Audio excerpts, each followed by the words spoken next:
Lakarin natin ang ilan sa mga jeep terminals dito sa Baguio mula sa Session Road. Puntahan natin ang jeep terminal papuntang Mines View na dumadaan sa Botanical Garden at Wright Park na katabi lang ng The Mansion. Terminal ang jeep na dumadaan sa Eagleton Kingdom, Tamawan Village at Farmer's Daughter. Terminal ang jeep na dadaan sa Mirador Eco Park at Diplomat Hotel at sa terminal ang jeep papuntang La Trinidad kung saan makikita ang Strawberry Farm, Colors of Stobosa, The Living Gives Nursery at iba pa. Puntahan din natin ang mga bus at van na dumadaan sa Sagada, Northern Blossom sa Atok Benguet at iba pa. Tara, samahan mo ako lakarin ang mga jeep terminals na ito mula sa Session Road. Unahin natin ang terminal ng Mines View. So ayun nga, more or less 2-minute walk lang naman ang session mula sa SM Baguio. Mula sa Upper Session Road, simulan natin ang paglakad pababa. Dito marami kang pagpipilian na kainan at cafe na okay naman sa budget. Continue lang sa paglakad sa sidewalk na ito hanggang makita natin ang Prime Hotel na ito. Pag nandito na tayo, magpa-left lang at sundan ang sidewalk na ito. In just less than 1 minute, makikita na natin ang mga jeep papuntang Mines View. Dito lang yan sa harap ng Land Bank. Ang jeep na ito ay dumadaan sa Botanical Garden at Wright Park na tabi lang ng The Mansion.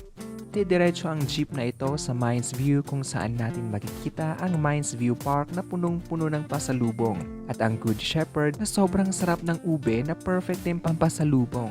Next ay ang terminal ng jeep naman na dadaan sa sikat na Eagleton Kingdom, Farmer's Daughter, and Tamawan Village at ng jeep na dadaan ng Mirador Eco Park at Diplomat Hotel. Again, from upper session, bababa lang hanggang sa lower session. Sundan lang ang sidewalk until you reach DBP. Mula rito, magpa-left lang tayo at umakyat sa overpass na ito at magpa-right.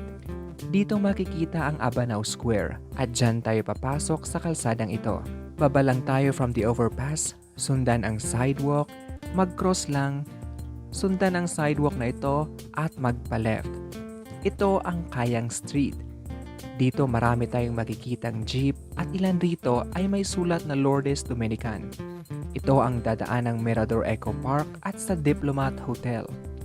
Dito rin natin makikita sa harap ng Dermacare ang paradahan ng jeep na dadaan ng Tamawan kung saan natin dadaanan ang Eagleton Kingdom, Farmer's Daughter at Tamawan Village. Meron pang isang paradahan dito sa baba lang niya mismo. Mag-cross lang dito sa overpass at dito lang siya sa harap ng BPI, ang jeep papuntang Longlong via Tamawan. Next, puntahan naman natin ang ibang terminal ng bus at van na dadaan sa Sagada, Atok at iba pa. At sa jeep terminal ng papuntang La Trinidad. Again, from Upper Session Road, baba lang tayo hanggang Lower Session Road. Dito naman tayo sa kabilang sidewalk. And at the end of this road, magpa-right lang tayo. Diretso lang dito hanggang sa harap ng BPI. Cross lang tayo dito at sundan ang sidewalk na ito. Dire-diretsuhan lang ito. Across this road din pala ang Baguio Public Market kung saan tayo pwedeng bumili ng iba't ibang pasalubong. Diretsuhin lang ang sidewalk hanggang sa marating natin ang Baguio Center Mall. Lakarin lang natin itong sidewalk beside Baguio Center Mall at dito sa overpass tayo dadaan pag sa Magsaysay Avenue tayo pupunta for jeepneys going to La Trinidad. Mag-cross lang at akyatin tong overpass and then magpa-left lang tayo. Diyan na ang terminal ng jeep papuntang La Trinidad. Baba lang tayo at sundan ang sidewalk. Then there you go. Sabihan lang si driver kung saan kayo pupunta sa La Trinidad. May isa pang terminal ng jeep papuntang La Trinidad. Dito lang yan sa Rizal Park. Taas lang ng Burnham Park at baba naman ng City Hall. Para sa bus at van na dadaan sa Sagada o Atok Benguet, magpa-right lang mula sa Baguio Center Mall na dinaanan lang natin kanina. Sundan tong road na ito at diretso lang dito. Dito lang siya sa tabi ng Good Taste Restaurant.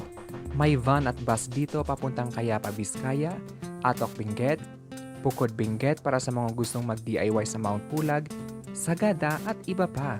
So ayun muna ang ating in-explore for today's vlog para sa Walk Baguio Part 2 natin. Comment down below kung saan mo pa gusto pumunta for your next commuter's guide. Pa-follow naman dyan and see you next vlog!